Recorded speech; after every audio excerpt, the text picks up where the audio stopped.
Hello guys, welcome back to my channel. Thank you so much for tuning in, and if you are new, you haven't subscribed, please do consider subscribing by clicking on that red subscription button down below. Turn on that notification bell so you don't miss any of these uploads. So guys, we are in season 2 episode 5 of the Real Housewives of Durban. Yo, what a show. So it kickstarts with Lani. She invited the two girls, which are Jojo and Anne. So these three ladies, they discuss how they felt meeting Tobie Lea and their feelings towards her. Lani still says when the host to the black tie event arrived late, which was Tobie Lea and her husband, she was really overwhelmed. Remember guys, she said that from the previous episode. So since like Lani was done with this late coming, they feel Tobie Lea was reserved, and at the dinner, the whole dinner thing was a men conference according to them. Because remember guys, Mr. Musam was all about telling the ladies and the gentlemen there that how polygamous is a good thing. He was really pushing polygamous marriage there. So the ladies just feel like it was a men conference out of a nutshell. So we really, Tobie Lea she seemed reserved. She didn't have a lot of content on that date. I mean, we need to know Tobie Lea as an individual, not through her marriage. But so far, we are failing because she's not giving us much content as an individual. Would like to know more about her, really, besides her marriage status. Then we went on. Anne is still on with her Zulu lessons. She is eager to learn Zulu, so is Jojo. I hope that these ladies can learn Zulu, because it seems like most of the functions there, especially that they are based at Durban, is mostly Zulu speakers. So I hope these ladies do learn that. Remember from the previous episode, episode 4, we ended up with Nongoo, the queen, and Lani having a heated argument regarding the comments from the Spring Has Sprung that they accused the queen of saying. Guys, this scene and dying low, not even, it seems like they'll be digging the same grave over and over again. So Komodzo meet up with Soresha in another scene. Well, your girl is back. Komodzo is back. Though the tweeps weren't having it really.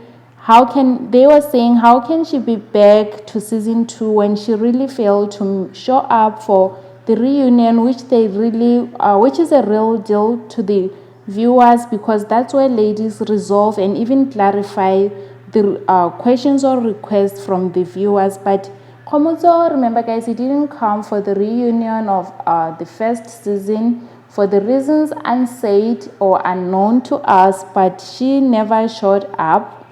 And coming up to season 2, really, the ladies, or rather the viewers, weren't having it, especially on Twitter. In another scene, guys, at the same scene, she tells Soresha she is going to Dubai with her husband for a golf. That's good for her. So Soresha invited the ladies to a Halloween event, which is themed sexy, scary dress to kill theme, and Komodzo will be part of it. Since Komodzo is an event organizer, she came to help Soresha organize for the Halloween event, where she goes on to invite Komodzo to the event, and Komodzo really accepted that invite. So this looks like Komodzo will be there for the Halloween. I'm really interested to know or see how the ladies, the other wives, will react towards Komodzo coming back to this season, really. So in another scene, Tobie Lea is meeting up with Nongoo. They discuss Nongoo and her relationship status, and Nongoo really goes on to ask Tobie Lea all about how she goes around with their polygamous marriage. She asked her if she's allowed to say my husband, or they only refer to their husband as our husband. But Tobie Lea went on to clarify that indeed you can call him my husband, according to her personally. Then Nongoo and the queen meet up at Mhlanga, or rather Mhlanga, guys. I think we didn't get a memo. Please do comment down below. Do you think the queen is now part of the cast? We've been seeing her more than the other wives really here. I just get the idea that maybe she's now part of the main cast on the Real Housewives. So the queen feels like Nongo is very kind, which I stands her. The queen went on to express how she feels about Anne and Lani. The comments they say to her, she is not impressed, and she went on to express that she never intended to offend anyone in that Spring Has Sprung event whatsoever. Then Lassie asked the queen how will she feel if Nongoo was to be in a polygamous marriage. Well, the queen responded that it's her life and her choices, which I do really agree with the queen. Everyone has the right to their choices, whatever they feel, do whatever they feel like they can do, as well as it really finishes or rather completes them. So I agree with the queen. Everyone has their choices, it's their lives. But to her personally, she said she does not subscribe to that. Congo went on to say that black men, when they want something, they are very really adamant to getting it.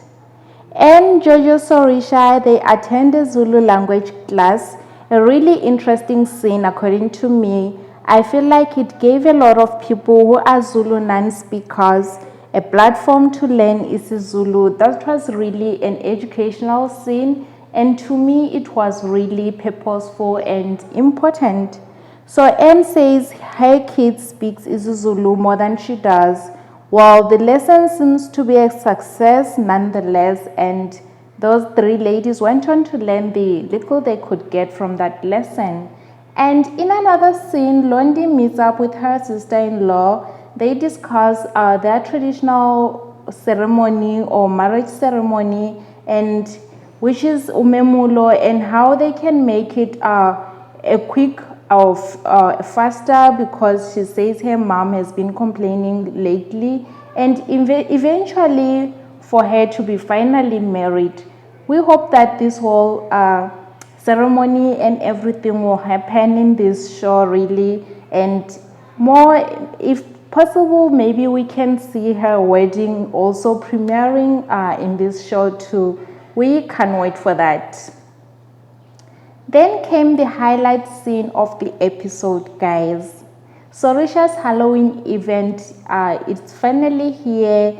Jojo came in really, if you do remember, the theme was sexy, scary, dressed to kill. So Jojo came in a sexy, and she looked really young.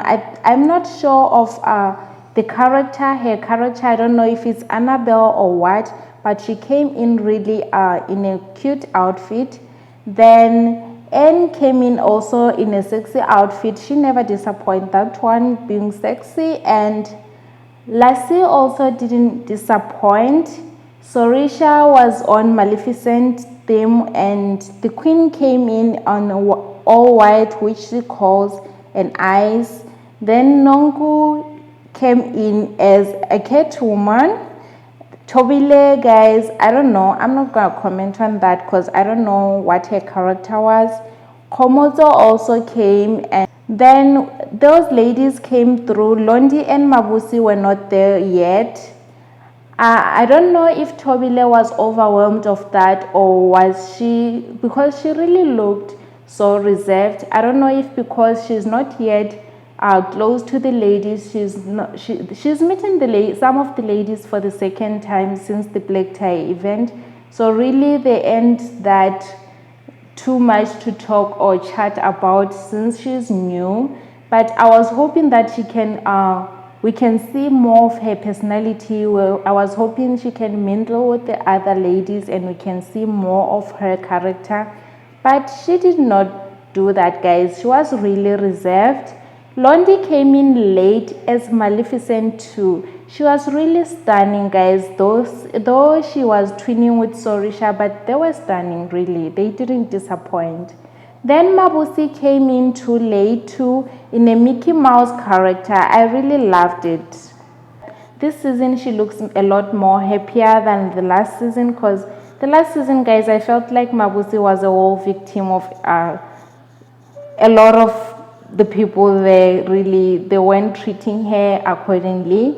But nonetheless, Nongo made a scene at that event, guys. I mean, she was happy and she made a really lot of content, guys. If you did really watch that whole scenario, or rather the whole scene, she didn't filter a thing.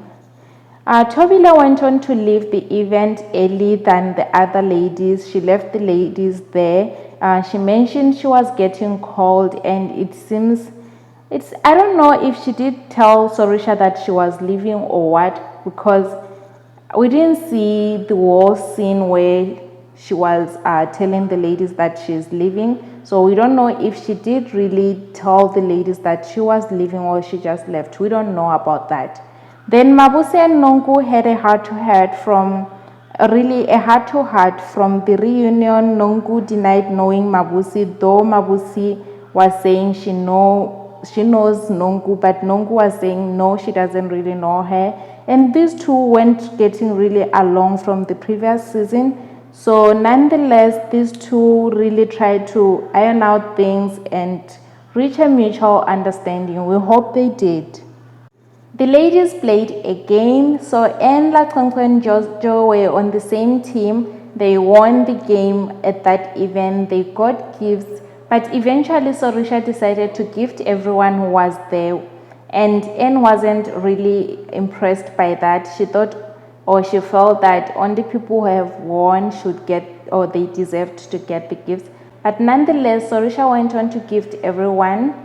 And then Anne suggested that they play a truth or dare game, and to save time, she suggested that it will only be a truth game. So guys, a lot really happened at that Halloween event, and yeah, we enjoyed really watching the whole content created there. But nonetheless, I would just want to set a disclaimer that this review is just what we have seen. My views, my opinions of what I've seen is not to either hurt anyone or to defame anyone's character. These are just my views and opinions of what I've seen so far from the episode. So nonetheless, guys, thank you so much for tuning into this video. If you haven't subscribed to my channel, please do subscribe by clicking on that red subscription button down below. Turn on that notification bell so that you don't miss any of these uploads, and do like this video, leave your comments down below, and share the video with your friends. I really appreciate it. As for me right now, bye, see you on my next upload.